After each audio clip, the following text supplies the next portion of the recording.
Kamusta sa lahat noong nakaraang tag-init? Noong Hulyo ng 2020, nagdesisyon ako ng medyo mapanganib na hakbang. Sumugal akong gamitin bilang materyales sa bubong ang pre-painted na styrofoam o mas eksakto, ang uri nitong extruded polystyrene foam na may kapal na 3 sentimetro lang. Layunin sa gilid.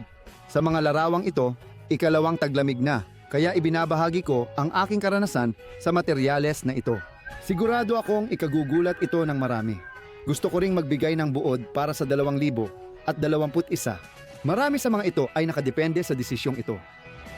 Ang magaan na sistema ng mga truss ng bubong ng bahay ko ay hindi talaga dinisenyo para sa mabibigat na materyales ng bubong. Balak kong gumastos ng di hihigit sa 1,000 United States dollars, mga 75,000 Russian rubles para sa buong konstruksyon. Nagtitipid ako sa lahat.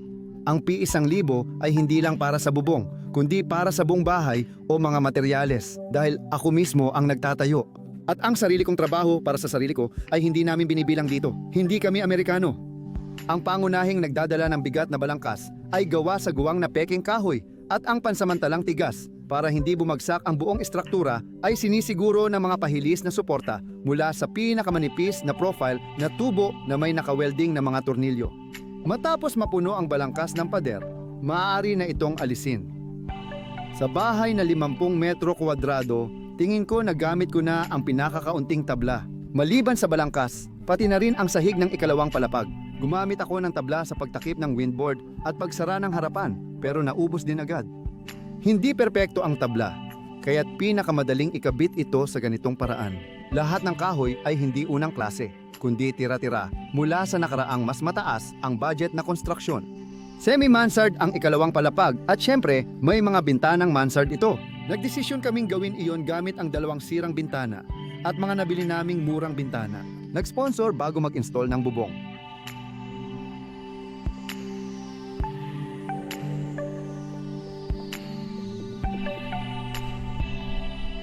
Itinuring kong masyadong matrabaho ang pagdikit ng bawat piraso ng foam polystyrene sa mga kahoy at maluwag na rehas. Kaya pinagdugtong-dugtong ko muna ang mga piraso nito ayon sa haba ng bubong bago idikit. Hiniwa ko ang ilang tabla, nilagyan ng dekoratibo at protektibong patong, at idinikit sa mga guhit ng foam polystyrene. Kung walang nakakabit na piraso, mataas ang panganib, mabali ang malambot na bubong sa pag-install. Parang sinadya. Naging mahangin ang mga araw at tinatamaan ng hangin ang mga piraso. Mga subtitle.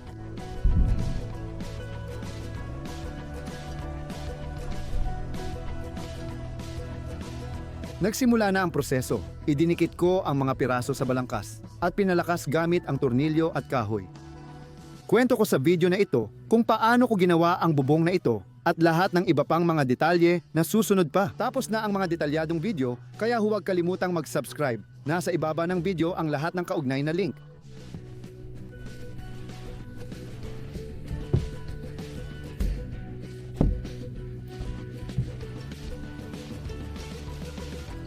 Sa ilalim ng bubong, nabuo ang lugar na protektado sa ulan at may malamig na lilim tuwing mainit na Hulyo. Ang pininturahang puting styrofoam ay halos hindi umiinit sa araw, di tulad ng metal na yero o andulin, at mababa ang thermal conductivity, kaya halos walang init na napapasa sa loob. Kakapintura lang ng bubong ang mga frame.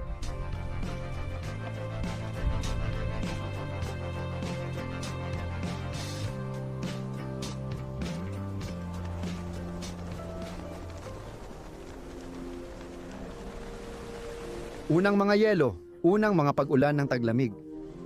Ayos lang naman yung mga bintanang hindi nabubuksan para makatipid.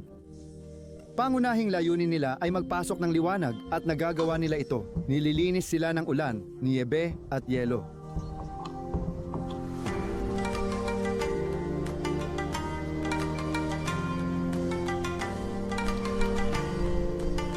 Isang araw, natakpan ang materyal ng matigas at libreng pantakip.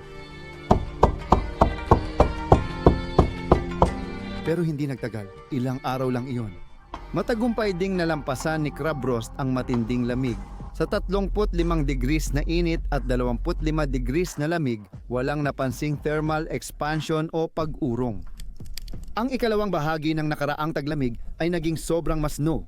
na hindi pangkaraniwan sa timog silangan ng Belarus nitong huling dekada. Halimbawa, para sa gitnang bahagi ng Russia, normal lang ito. Sa kabuuan, maganda at makapal ang niyebe ngayong taglamig, parang noong bata pa ako. Minsan, nilinis ko ang bubong ng kamalig para makasiguro dahil naiipon ang niyebe doon dahil hindi ito matarik. Dahil sa dami ng di inaasahang niyebe, nakagawa kami ng iglu. Hindi lang katuwaan, kundi para rin sa ilang eksperimento sa pagtatayo. Gaya ng nabanggit ko sa unang video ng proyektong ito, may karanasan na ako sa pagtatayo, mabuti man o hindi. Dahil sa dami ng manonood ng channel ko, kinokonsulta na nila ako bilang espesyalista at minsan ay humihiling ng mahihirap na kalkulasyon. Ang iglu ay sinaunang dome house prototype na muling sumisikat ngayon. Sa tingin ko, hindi pa ako ganoong kataas ang antas bilang isang espesyalista na agad makakapagbigay ng ganoong mga payo. Marami sa mga video ko ay eksperimento pa lang at kailangan pang subukan o paglaanan ng oras. Kaya dito, ibinabahagi ko lang sa inyo ang mga natutunan kong karanasan. Narito ang mga kuha matapos ang malalakas na pag-ulan ng niebe noong nakaraang taglamig. Dahil sa medyo matarik na mga dalisdis ng bubong, kaunti lang ang naiipong niebe sa bubong. Sa palagay ko, napatunayan na tama ang paggamit ng magaan na truss at pantakip na ito. Kung hindi gagamit ng mga di karaniwang solusyon, wala talagang aasahang pag-unlad sa pagpapamura ng konstruksyon. Naka-inspire ang paggawa namin ng iglu ng kaibigan ko, kaya nagmodelo pa kami ng mga sitwasyong naranasan ng mga nakatira sa ganitong bahay na gawa sa niebe. Oso, tingnan mo, isara mo agad ang pasukan. Isara mo na, umalis ka na. Sige, umalis ka na.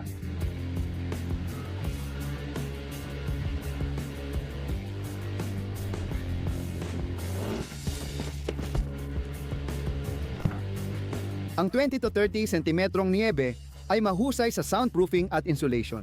Kapag -20 sa labas, nagiging positibo ang temperatura sa loob ng iglu kahit konting kandila lang ang sindihan. Ang bagay sa likod ko at ang pampainit ay katabi ko. At agad na magiging mas mainit. Malinaw na gumagana ang agham ng Safromat sa estrukturang niebe, kaya kahit +8 degrees ay napipigilan pa rin ito. Ang tagsibol, gaya ng dati, ay nanaig sa taglamig at ang aming iglu ay natunaw. Sa pagdating ng init, hindi pa tapos ang tema ng styrofoam sa aking konstruksyon. Ito pa lang ang simula. Bago mag-mount ng mga pader, kailangan munang pantayin at sa ilang bahagi ay dagdagan pa ang pundasyon. Bilang permanenteng formwork, napili kong gamitin ang subok na extruded polystyrene foam. Sa ganitong paraan, hindi mo na kailangang sirain ang mga tabla para sa formwork. Nawala rin naman at kailangan mo ring i-insulate ang pundasyon sooner or later.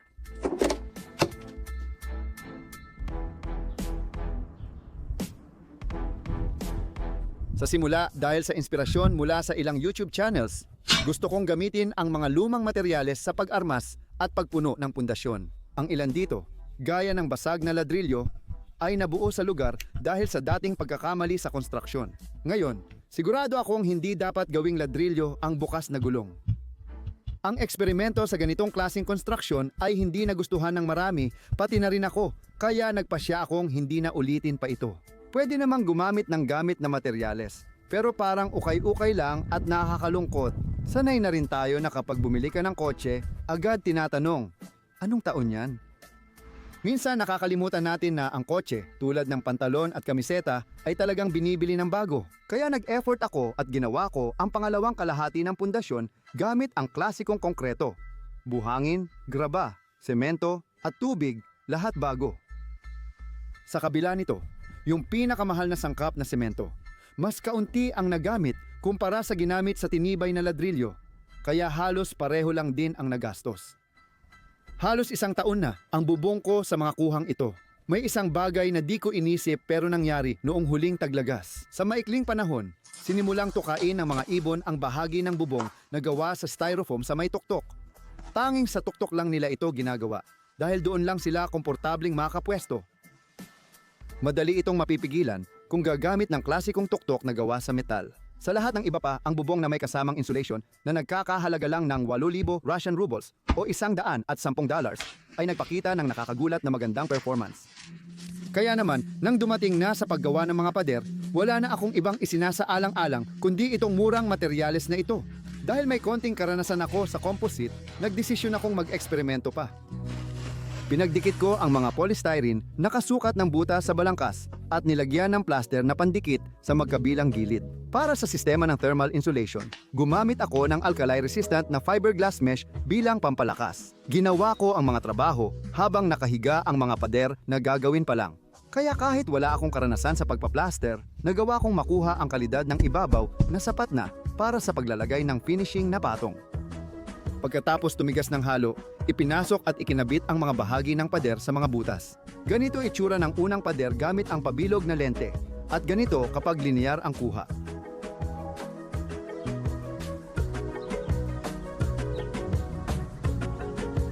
Para masigurado ang pantay, naglagay ako ng pandekorasyong plaster na may maliliit na bato.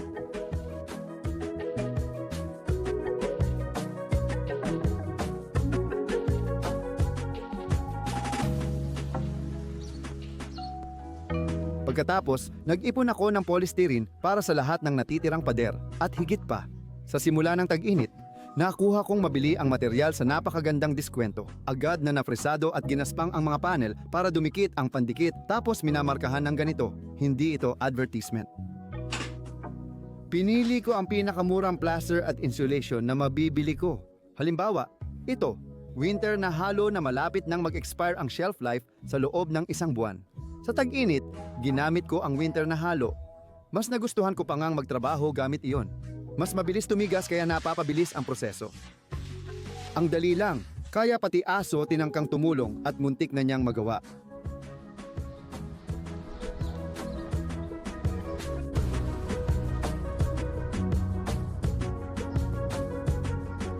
Lubos nang naghari ang tag-init at ipinagpatuloy ko ang paggawa ng mga pader. Kahit na mukhang madali, ang natapos na materyales ay hindi pala ganoon kadali. Kaya, para mahati ang mga pader sa mga bahagi na kayang buhatin, dinagdagan ko ang balangkas ng ilang poste mula sa kahoy na noong panahong iyon ay sobrang mahal na. Masaya ako na halos di na ito nagamit. Matibay na material sa pader ang foam na may plaster sa magkabilang panig at fiberglass mesh. Ayon sa paunang kalkulasyon, lahat ng pader sa unang palapag, kahit may dekoratibong patong, ay aabot lang sa $5 kada metro kwadrado, mas mababa pa sa 400 Russian rubles. Kabuuang 15,000 rubles lang. Para sa lahat, ang galing. Hindi ko kayang gastusan ang pebble decorative plaster dahil maliit ang budget ko. Mas mura pa ito kumpara sa bayad sa mga plasterer para sa paggawa. At ang pagplaster ng styrofoam sa patagilid na posisyon ay kaya ring gawin kahit ng mga bata. Nasubukan na pagkatapos manood ng ilang masterclass sa YouTube. Gamit ang pinutol na masking tape sa makitid na piraso at ang pinakamurang tile adhesive, naglagay ako ng brick texture sa mga pader at gumamit lang ng kaunting exterior paint. Maganda ang kinalabasan, parang mas mahal kaysa totoong nagastos at tumibay pa ang mga pader. Sabi ng mga gumagawa ng extruded polystyrene foam, 3 sentimetrong kapal nito ay katumbas na ng thermal insulation ng 18 sentimetrong makapal na pader na troso. Para sa magaan kong istruktura, tingin ko sapat na ito. Pero hindi ko pa ito mapapatunayan ngayon dahil hindi ko pa nagagawa ang pagpainit. Mabagal ang takbo ng aking konstruksyon dahil sabay ko ring nilulutas ang iba pang mga gawain sa pagtatayo at marami pang ibang bagay na kailangang asikasuhin. Hindi ko na ipinapakita sa channel dahil karamihan dito ay hindi naman kakaiba. Kailangan ko ring banggitin ang pagsasaayos at hydro-isolation ng balkonahe. Pinatutunayan pa na makuhang ito ang tiwala ko sa potensyal ng polystyrene foam bilang insulasyon at tagapuno ng composite na material. Ang pinagkaiba lang ng prefabricated na sahig ng balkonahe sa mga pader na ginawa ko ay mas makapal na styrofoam at 2 patong ng reinforcing coating ang ginamit ko. Mesh plus pandikit na may pahinga para sa paunang pagdikit sa pagitan ng mga patong. Pati ang suportang nagbibigay slope para sa daloy ng tubig ay gawa sa parehong material.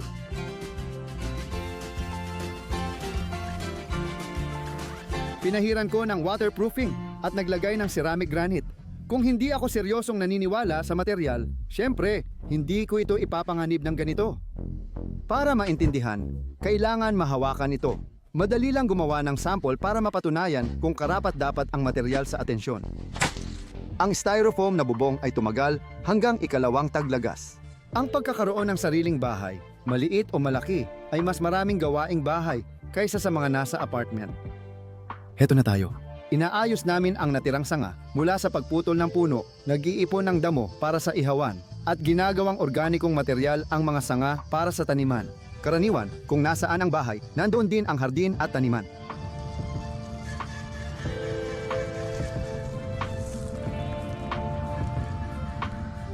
At ang mga kapitbahay mukhang ginagabayan ng kanilang likas na alaala na namana pa mula sa sinaunang panahon. Tuwing taglagas, sinusunog lahat ng bagay, gamit man o hindi. Usok ang bumabalot sa baryo ng Koromislov. Hindi ako natakot sumubok ng kakaibang bubong kasi pwede ko naman agad takpan ng tradisyonal na materyales kung kailangan. Sa ganitong paraan, nananatiling mahusay ang insulasyon ng styrofoam at nakakabit ito ng walang cold bridge. Pero hindi ko muna ito gagawin ngayon dahil ang pagbili ng tradisyonal na bubong ay maaaring lumampas sa budget. Habang ginagawa ko ang proyekto, naisip ko pang gawing parang pader ang bubong. Maaaring lagyan agad ng dekorasyong patong ang parte ng bubong tulad ng natural na tile. Ganito na ang bubong ngayong taglamig. Siguro hindi na rin ito kasing puti tulad dati. Kapag kailangan mo ng mabilis at murang pantakip sa ulan, ayos na ito para sa akin. Isang maliit na sample ng bagong pinahusay na materyales para sa bubong ang sumasa ilalim sa pagsubok dito sa napakahalagang bahagi ng bukirin. Ginawa ang panlabas na palikuran sa parehong paraan ng pagtatayo ng pader ng aking murang bahay. Dito, kasama ang mga katulong ko, ay nagpunta pa kami sa mas matinding paraan at lubos na nagtipid sa balangkas. Wala talaga itong balangkas dito. Mula sa kahoy, kaunting manipis na tabla lang ang ginawang pinto at palibot nito para malagyan ng bisagra at kandado.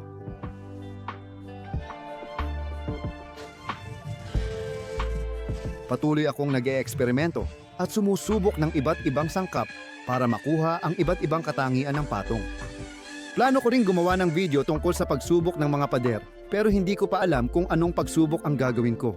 Gusto kong maging orihinal. Mag-like kayo. Mag-subscribe kayo sa aking channel. Mag-subscribe din kayo sa pangalawang channel ko. May plano silang serya ng video tungkol sa paghahambing ng Commonwealth of Independent States at European Union. Hindi ito tungkol sa abstract o komplikadong konklusyon, kundi sa mismong nakita namin. Mag-subscribe sa TikTok ko. May info din doon. Lahat ng mga link ay nasa ilalim ng video. Siguraduhin ninyong i-click din ang kampanilya at tiyak na maa-update ko kayo. Salamat.